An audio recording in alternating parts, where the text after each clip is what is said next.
Hello and welcome to another edition of Impact TV. I'm Kevin Hilton, the CEO of Impact, and today I'm joined with Eric Dean, the General President of the Iron Workers, and Bill Brown, the Management Co-Chairman of Impact, also the CEO of Ben-Hur Construction of St. Louis, Missouri. So we're going to talk a little bit about the past year and then what we have on tap for next year. So let me throw the first salvo out, and whoever wants to take it can take it. What did we do well this year from an Impact perspective? I could tell you that my first time as being president and chairing the Impact meeting, I've been to many as participant in the crowd, and then I became general secretary and I sat at the head table. And by chairing the meeting, the content that we offer at our annual meeting, both in the general sessions and in the workshops, every year I walk away thinking, well, how can we top that? And I can honestly tell you, I thought there was enough content for the owners, for the actual contractors, and for the labor leaders. And I really think I challenge us to try and do better this year, and I know we will. But I always wonder how we're going to dig deeper, because I was really impressed with the menu. In fact, I yell at you privately sometimes about crowding the menu on the general sessions and the workshops. But the workshops, when you got people arguing that we don't offer them enough or in repetitive times so that they can get in them, it tells you there's an interest for the content that we have. So that's a great segue into saying we'll see you March 19th through the 22nd in lovely San Diego, California at the Sheraton Hilton Marina. If you think it was good last year and in past years, you're really going to be blown away. Bill? Well, as you recall, we broke 1,100 this year at the conference. And as you and I were talking the other day, we're planning on doing substantially better than that. So your invitation, I hope, is well received, because if we don't do better, it comes out of Kevin's bonus. So. Everyone knows that we had our biannual apprenticeship competition this year in Houston, Texas. And I always get excited every 2 years. We made it a one time, and now we're going to do it again. We're going to bring those competitors to our competition. We believe they're the future leaders of our organization, both labor leaders, superintendents, and foremen. So we'll be excited to have their enthusiasm, and they'll be able to tell firsthand, the rank and file members, when they go home, the actual content that's available at the meetings. Absolutely. Yeah. So what do you think we did well this year? Well, if I had a greatest hits list, I'd have to get to the Vicki O'Leary piece of what happened, getting her on board and getting her started. Fill in our viewers who Vicki O'Leary is. Well, she's our expert on diversity, and she's also a safety expert. She's located in Chicago, but she travels all over North America. And what she's trying to help contractors do is address this whole worker shortage, knowing that we have several qualified or could be qualified women out there who we just aren't actively pinging on. And that's part of her job, is to help get women and minorities, ethnic mix, to make us look more like North America, number one, which I think is the right thing to do. But secondly, we need their help. Yeah. So Vicki O'Leary is kind of a historic figure from the ironworker perspective. Well, as I became general president, I looked up and down the roster of the various staff that I had, and it became glaringly apparent that we had no female downstream or anywhere on staff. So I looked around. I put the word out to the district council presidents that I was looking for someone that would meet the bill on the diversity piece. And I had known Vicki coming from Chicago, and knew she worked for the city of Chicago, and she had quite a safety background. And at the same time, safety, which is a downstream funded by Impact, was clamoring for additional help and support. So I thought, what a great hire. She'd fit two bills. She comes with a subject matter expert on safety, and while she wasn't a labor leader, she can evolve into the recruitment piece. And quite frankly, she's a 30-year journeyman iron worker. She knows the trade, and she could help us and help the contractors meet their hiring requirements, but really broaden our diversity, period, just because it's what's expected of us. Yeah. So what could we do better? What could we have done better in 2016? For me, I think it's communication. I remember at the 2011 convention when we were talking about indexing and making a permanent source of funding for impact, how many people just were misguided on the various levels and programs that we have. We have a website. We put it out annually in an annual report.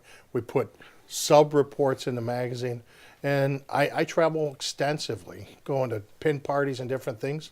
And I talk to members, and there's this misconception about what we do, or maybe they don't know we fund it in its entirety, the entire National Training Fund Department and the Safety Department and the Davis-Bacon Department, in addition to the whole other myriad of things we do. And then when you ask someone what's the first you think about when you think about impact, and they talk about a drug testing program. And while we provide the vehicle for the database for the computer program, the drug testing is collectively bargained at each local union, but somehow the rank and file just, that's the only thing they identify. And I don't think they look in their welding shops and look at the new welding machines that we're helping purchase, or the ventilation equipment that we've put in virtually every welding lab in North America. Or when they see a mobile training trailer, I think they think it magically got there. They don't realize it's through their resources. It's their contributions. I don't want to say it's us giving them their money. It's their money spent on the collective good. But I just don't think we do a good enough job explaining all the facets, let alone the whole management side of it and the contractor coaching piece. And expanding on that, our best shot at communication is at our annual conference, obviously. And as we have more and more contractors, I think we had over 500 this year, expect to have more. They all give you the big aha and wow and all this other stuff. It's hard getting those guys to check their email every day and to read everything that comes across their desk. Most of them travel a lot. I don't know, but that's something Impact does need to focus on. More direct contact with the owners and our contractors, especially as we have new programs coming back. And then we need a feedback outlet that's better than what we've had. We do have some feedback outlets, but I think we could do a better job of really getting monthly or some quarterly or some kind of feedback from both contractors and laborers, how they see everything working. Association Management 101, always ask your members, be it the iron workers or the contractors, what they think, and that's a standard one. So let me ask you this. Has Impact evolved the way, you've both been around since basically the beginning of Impact.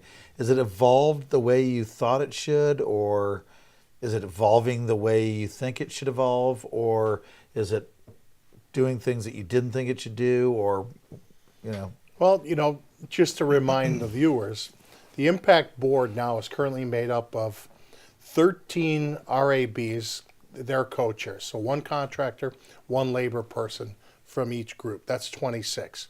In addition, you've got the 3 general officers and you have 3 at-large contractors that are national in scope. And I think that we sit there and we offer advice and counsel and direct. But in the beginning, we were creating programs. Then I think we've worked on refining programs. And now we use, like, say, a specific region comes up with a really good program. We adopt that program and we use that as an incubator and we put it on a national scheme. Well, one of the things that we failed to maybe look at was there are definite needs for U.S. that are not necessarily needs for Canadian. I think since 2011 to 2016, we really focused on developing Canadian content. And we're starting to really hit our stride, from my view. And my district council was at the full 1% from day one, and we were early believers in if you don't pay into the programs, you can't avail yourself to all that they have to offer. There are many people who are skeptical of that. So now as I've evolved into the co-chair with Bill, I can say that there was a period of time where I thought maybe we got a mile wide and not that deep. But I really think we're starting to refine things. We're reassessing our own through Ms. Quiros as far as taking a look at the programs, which ones are efficient, where we're getting our bang for the buck. So I think we're hitting our stride. But for me, the greatest thing that I think we did was we recognized a worker shortage. We knew baby boomers were leaving. But then we had the aha moment that we were going to have a contractor shortage, and putting the contractor curriculum in there to develop people who either aspire to be contractors or who became contractors who were really good at ironwork and not very good at the business side. I really think that that is one of the best things that we're doing currently. And if I didn't pick my other topic earlier, I'd have probably thrown the contractor enhancement or coaching through FMI, because I think that's a strong piece. So for me, I think we're hitting on all cylinders. We might have to cull a few things or course correct, but I think we're meeting all my expectations. I think if the expectation on day one would have been, was Impact going to be the vehicle to help pull together labor and management tighter than they've ever been before, then we hit our goal. Did I know, did people talk about a lot of the, we started off, we only had 6 programs when we started off, and that was more than we could say grace over at the time. And now it's developed into all these different programs that we have. And like Eric says, we're making some course corrections here and there. But the contractor piece, that's the one I do hear the most about, obviously from my perspective, is just the delight of all these contractors who've sent not only their top people, but their aspiring middle management or wannabe middle management type people to them, the various courses, and they really come back with a good take home. And they want to come back. And that's what we're seeing now is people who want, when's that next course? When's 102 going to be given or 103? That sort of thing. So that's a place where we've got I think, some work cut out for us, and we can do a good job. What about our business development initiative? That's something that I don't think many other people are really delving into the way we've done it. What's your take on it? Well, again, our mantra is more iron workers, more contractors, more work. And to do this, what we've discovered is working together is better than us going our separate ways. And when labor and management can get in front of an owner and say, this is what we can do, and you tell us what you'd like for us to do, you're going to have a better outcome. And that's part of what this initiative has given us a chance to get in front of many new owners, to discuss with them the capabilities of the ironworkers and the ironworker contractors, and then take constructive criticism and then bake it into that cake so that when we do show up on their doorstep with job number 1, we're meeting or exceeding their expectations as well. Yeah. So for me, the business development, the union likes to think that we know what it takes to be a contractor. And while we have collective bargaining and we're vested partners in the industry stakeholders, we've never risked our capital, most of our members. We don't know the constraints that go along with the marketing piece or how you insert yourself into a market.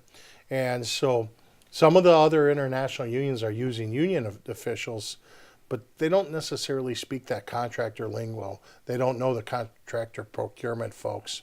So by us hiring several people that are from the contractor side to represent the contractors as a whole, it's almost like a contractor business agent is what we hired. Mm-hmm. And they show no favoritism, and they get people in on the bidding threshold.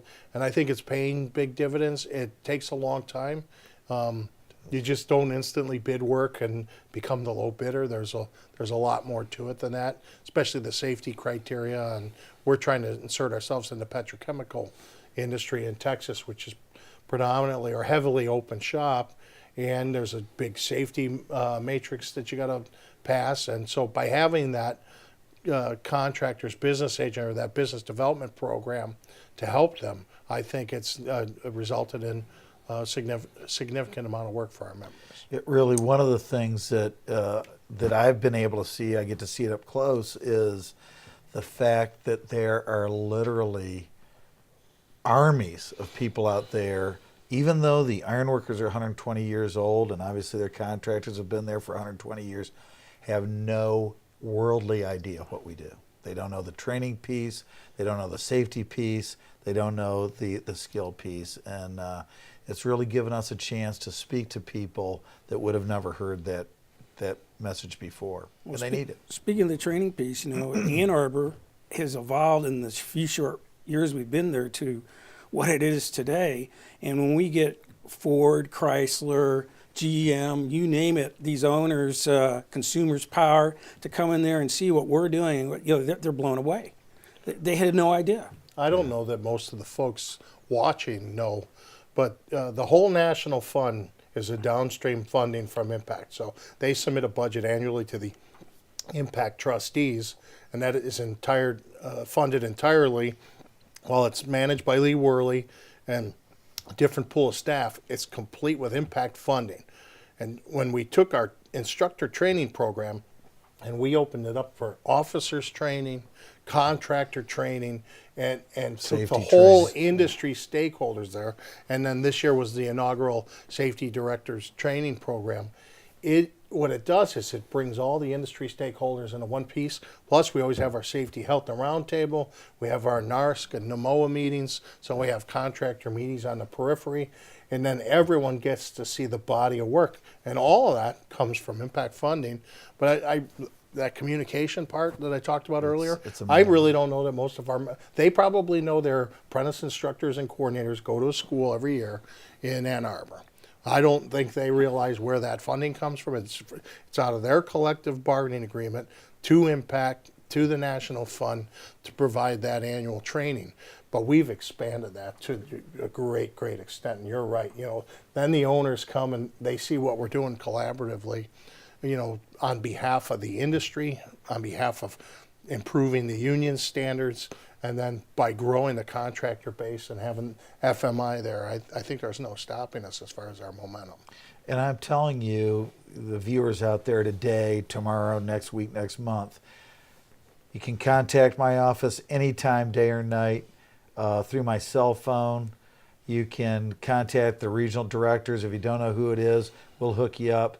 We'd love to sit down with you one-on-one and explain exactly what we do, because you know, we can send the emails, we can send the hard mails, we can promote on the website, we do have an incredible annual conference, we really do, but the best form of communication is the face-to-face.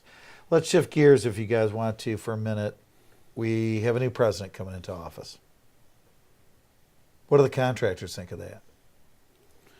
Well, stating the obvious, you know, this was kind of the weirdest campaign that we've all seen. All contractors, all labor, a lot of things different and new. The guys in R, many of our contractors are ours. I think we're all still in a wait and see mode of what's there, but this is a place where I think, you know, Impact certainly can play a role, because, as we've said so many times, we agree on so many more things than we disagree with. And, you know, 95% we agree on these issues. So we, Impact, we can hold each other's hand and maybe get something done. I hope we can. We still have some work to do on pension reform, which we've made some progress on, which I know is important to both contractors and labor, obviously, because that surrounds everybody's livelihood. Safety things we can work on together,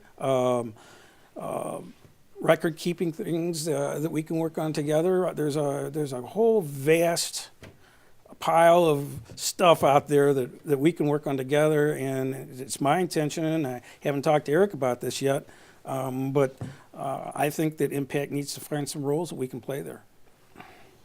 Well, obviously, we endorsed Hillary Clinton through the union by a poll of our membership. The biggest poll is the electorate, and the people spoke. I sent a memo out immediately after the election. I told the members that the sun still rises every day, and while our endorsed candidate didn't win, there are going to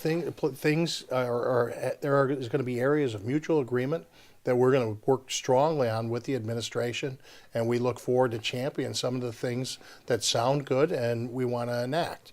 And anywhere where we see a policy that erodes or weakens the union's collective strength, we'll defend like we always have. But, you know, the sun still comes up every day, and there's a lot more things I have to worry about than who's the president of the United States. It's protecting our members' interests, making sure our employers are gainfully employed, and we'll seek the policies where there's agreement, and then we'll champion the ones where there's disagreement. So when we're sitting here next year in December, 2017, what do you want to have accomplished? Well, I'd like to have that vision where every iron worker went to work and went home safely at the end of the day. Yeah. You know, that's my goal. Yeah. 0 incidents, 0 fatalities. Being a realist, something always comes up. You know, I don't accept that as a logical approach. But, you know, if the members only knew the punch in the gut when you get the call that one of our members suffered a fatality.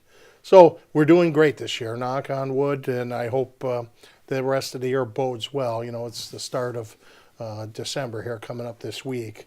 But for me, it would just be that our members embody the safe culture that we're trying to present, and that they understand that everyone needs to go home every day intact the way they came to work. And we got to hold the contractors accountable to provide the means necessary to work safely. We got to hold our members accountable to do safe acts. And we need to be each other's brother and sister and make sure that they go home safe. And if they did that, I would feel like that I was successful in my presidency. Bill? Well, safety, obviously. I agree with Eric. That's job number one for us to do. And if we can come back here a year from now and say we did a better job across North America, safety-wise, that would be a great accomplishment. More contractors in the mix. Everything we see from our construction associations and some of the other manufacturing groups and things like that is we can expect an uptick. I just hope we can put the people on the jobs, and I hope that we have the contractors to do those jobs, and we can deliver in the union delivery model and come back to you a year from now and say not only did we work safe, but our market share increased, and by the way, we have a whole lot more women and minorities in our workforce, and contractors too. Those will both be admirable things to accomplish, not goals. We're going to accomplish it. I've written this in my magazine or my letter to the members, but you know, every year for the last 4 years, our trend lines have been going up on members and man hours. But before anyone wants to dislocate their shoulder, patting themselves on the back, we have to remind ourselves that was after a horrific loss in 2008, where we lost gobs of members, man hours, and market share. And so getting back to where we were is not some laudable, proud moment in my career. We need to rise, and we need to keep those trend lines rising in both membership growth, and like Bill said, we're going to need more contractors to employ more members to get there. We simply can't expect the current contractor base to do that. So, you know, we got a robust organizing program within the union, independent of Impact. But I like to remind everyone that I believe Impact is a top-down organizing tool where we can sell the willing employer who has not been aware of all we have to offer. And then if they won't, you know, we have the old-fashioned organizing tactics that the union will employ on the unwilling. Yeah. So the holidays are right in their midst right now.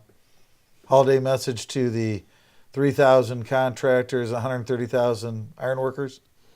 It's great to be an ironworker. I was extremely proud to be your general president, and I enjoy working with these guys every day on your behalf. Our employers, they give us our paychecks. We work for them, but they risk their capital and they buy the equipment and tools. So I really appreciate and thank all the employers for their work, but I thank our members for the work that they do on behalf of the employers. Well, first I'd like to wish everybody a Merry Christmas and a happy holiday season and a safe one, and a chance to enjoy being with your loved ones. That's why we all work, is so we can enjoy these times together. And I too, I've enjoyed working with Eric. He's my third general president now, so third time's the charm. I don't know. No, I've had great relations with all the general presidents.